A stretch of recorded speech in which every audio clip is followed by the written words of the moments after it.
বিরোধী রাজনৈতিক দলগুলোর বিরুদ্ধে কড়া ভাষায় সমালোচনা করেন মুখ্যমন্ত্রী অধ্যাপক ডক্টর মানিক সাহা। বলেন যে বিরোধীরা রাজ্যের উন্নয়ন দেখতে পাচ্ছেন না। তাদের উদ্দেশ্যে তিনি মন্তব্য করে বলেন, চোখের অপারেশন করলে উন্নয়ন চোখে পড়বে। আগরতলা পৌর নিগমের 43 নম্বর ওয়ার্ডের প্রতাপগড়ের ঋষি কলোনি এলাকায় জলাশয় পুনর্জীবীকরণ ও সৌন্দর্যায়ন প্রকল্পের উদ্বোধন করে তিনি এই কথা বলেন। প্রায় 3,24 কোটি টাকা ব্যয়ে ত্রিপুরা রাজ্য জল বোর্ড ও আগরতলা পৌর নিগমের যৌথ উদ্যোগে প্রকল্পটি বাস্তবায়িত হয়েছে। 2 বছরেরও কম সময়ে কাজ সম্পন্ন হয়। বৈদিক মন্ত্রোচ্চারণের মধ্য দিয়ে পুজো করে প্রকল্পের উদ্বোধন করেন মুখ্যমন্ত্রী। তিনি জানান, রাজ্যে বিজেপি সরকারের প্রায় 8 বছরে উল্লেখযোগ্য উন্নয়ন হয়েছে। গত 1 বছরে 1300 কোটিরও বেশি টাকার বিভিন্ন উন্নয়নমূলক প্রকল্পের ভিত্তিপ্রস্তর স্থাপন ও উদ্বোধন করা হয়েছে। মুখ্যমন্ত্রী বলেন, প্রধানমন্ত্রী নরেন্দ্র মোদীর নেতৃত্বে প্রান্তিক মানুষের কাছে সরকারের সুবিধা পৌঁছে দেওয়াই সরকারের অঙ্গীকার। শিক্ষা ও সচেতনতার মাধ্যমে আর্থসামাজিক উন্নয়ন ঘটিয়ে সাধারণ মানুষের জীবনমান উন্নত করাই সরকারের লক্ষ্য। যেটা বলার চেষ্টা করেছিলাম যে আজকে ত্রিপুরার যে উন্নয়ন, যদিও বিরোধীরা কিন্তু উন্নয়ন দেখতে পান না, কিন্তু কিছু করার নেই।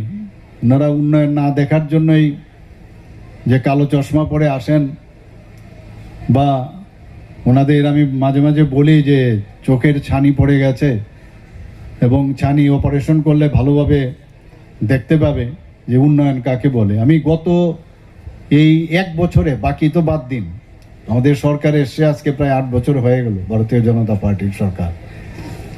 গত 1 বছরে আমি প্রায় 1300 কোটি টাকার উপরে শুধু ফাউন্ডেশন লেক এবং বিভিন্ন জায়গায় উদ্বোধন করেছি।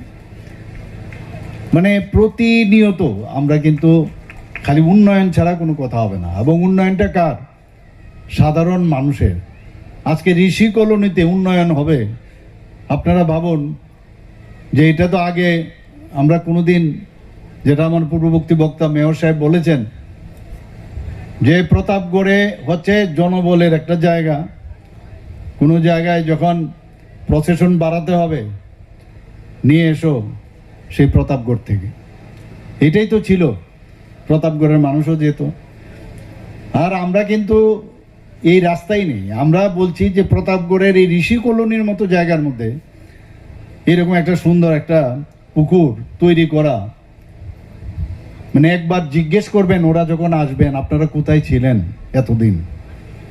শুধু ঋষি কলোনিতে না, এটা কিন্তু একটা, মানে আমার মনে হয় একটা দৃষ্টান্ত যে এইরকম একটা জায়গার মধ্যে যাদের বলা হয় যে লাস্ট মাইল পর্যন্ত বেনিফিশিয়ারি স্কিম পৌঁছানোর দরকার, মাননীয় প্রধানমন্ত্রীজি যেটা বলছেন, আজকে আমরা বলবো যে এটাও কিন্তু তার একটা প্রকৃত উদাহরণ।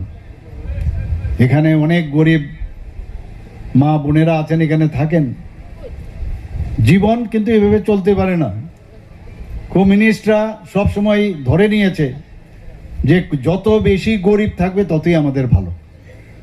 কারণ এবং যত বেশি অজ্ঞান থাকবে, পড়াশোনা কম জানবে, তত আমাদের জন্য ভালো। কারণ প্রশ্ন করতে পারবে না, বুঝতে পারবে না।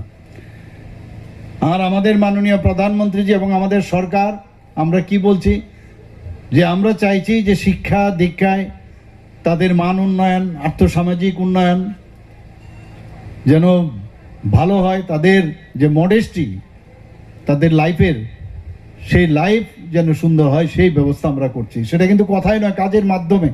এখানে মায়েদের, মেয়েদের বা যারা মহিলারা আছেন, আপনারা নিশ্চয়ই জানেন যে মহিলাদের জন্য এত প্রকল্প, তাদের সিকিউরিটি থেকে আরম্ভ করে তাদের আর্থসামাজিক উন্নয়নের জন্য যে লাখপতি দিদি, আমি তো শুনিনি কোনোদিন কোনো প্রধানমন্ত্রী এইভাবে ডিসিশন নিতে যে লাখপতি আমার মেয়েদের বানাতে হবে। ত্রিপুরাতে আমরা টার্গেট নিয়েছি 1,18,000, আর সেই জায়গার মধ্যে আমরা এখন 1,08,000 আমরা বানিয়েছি, অর্থাৎ 95% আজকে লাখপতি দিদি হয়েছে। অনুষ্ঠানে উপস্থিত ছিলেন আগরতলা পৌর নিগমের মেয়র তথা বিধায়ক দীপক মজুমদার, ডেপুটি মেয়র মনিকা দাস দত্ত, নগর উন্নয়ন দপ্তরের সচিব মিলিন্দ রামটেকে, অধিকর্তা মেঘা জৈন সহ অন্যান্য গণ্যমান্য ব্যক্তিবর্গ। আগরতলা থেকে প্রবীর দেববর্মা রিপোর্ট, সত্যের খোঁজে 24 ঘন্টা।